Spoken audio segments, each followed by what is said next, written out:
সামনে রাষ্ট্রপতির সঙ্গে দেখা করতে চায় টিএমসির প্রতিনিধি দল। দেখা করতে চায় 10 সদস্যের দল। রিপোর্ট কার্ড তুলে ধরবে প্রতিনিধি দল। 15 বছরের কাজের ফেরিস্তি থাকবে রিপোর্টে। অপরাজিতা বিল নিয়েও কথা বলতে চায় দল। বাংলা ও বিজেপি শাসিত রাজ্যের তুলনাও করতে চায় তৃণমূল। রাষ্ট্রপতির সঙ্গে দেখা করতে চায় তৃণমূলের প্রতিনিধি দল, কিন্তু একটাই প্রশ্ন, এখনো পর্যন্ত কেন ক্ষমা চাওয়া হলো না?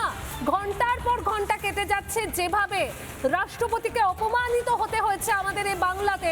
তারপরে আমরা ধর্ণা মঞ্চ থেকে দেখেছি মমতা বন্দ্যোপাধ্যায় ক্ষমা চাওয়ার পরিবর্তে একের পর এক মন্তব্য করেছেন। বলা যেতে পারে ধর্ণা মঞ্চ থেকে আবারও তিনি অপমান করেছেন রাষ্ট্রপতিকে।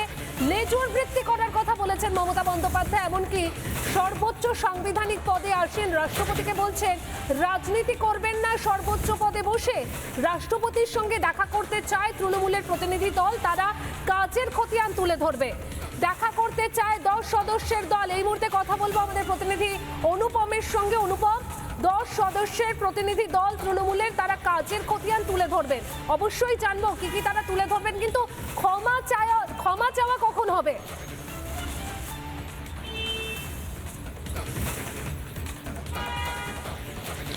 দেখো, যেটা তৃণমূল সূত্রে আমরা খবর পাচ্ছি যে 10 জনের একটা প্রতিনিধি দল তারা রাষ্ট্রপতি দ্রৌপদী মুর্মুর মহাশয়ের সাথে দেখা করতে চাইছেন।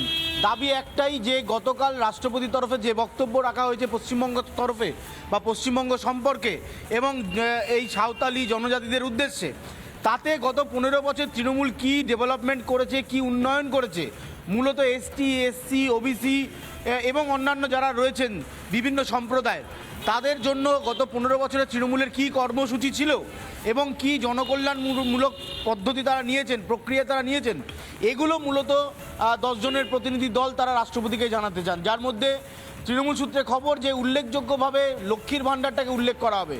এই যে কত মহিলা সবর থেকে শুরু করে তুমি জানো সাঁওতালি এবং এসটি, এসসি, ওবিসি, সংখ্যালঘু, এই যে প্রচুর মহিলা যারা লক্ষ্মীর ভাণ্ডারের মতন বড় সুযোগ পাচ্ছেন বলে তৃণমূল দাবি করছে রাজ্য সরকারের কাছ থেকে, তাতে কত মানুষ, কত মহিলারা উপকৃত হচ্ছেন, সেইটাই মূলত রাষ্ট্রপতির কাছে তুলে ধরতে চায় তৃণমূল কংগ্রেস। এবং সে কারণেই 10 জনের একটি প্রতিনিধি দল তারা যেতে চাইছেন। আপাতত তৃণমূল সূত্রে এটা খবর, যদি রাষ্ট্রপতির ওখান থেকে অনুমতি পাওয়া যায় তাহলে এই 10 জনের প্রতিনিধি দলে বেশ কয়েকজন রাজ্যসভা এবং লোকসভার সাংসদ থাকবেন, এমনটাই কিছু জানা যাচ্ছে যারা এই রাষ্ট্রপতির সাথে দেখা করবেন। অনুপম, 15 বছরের কাজের ফেরিস্তি থাকবে, আমরা অবশ্যই সেই আপডেট তুমি তুলে ধরলে। সঙ্গে থাকো। অপরাজিতা বিল নিয়েও কথা বলতে চায় দল। বাংলা ও বিজেপি শাসিত রাজ্যের তুলনাও করতে চায় তৃণমূল।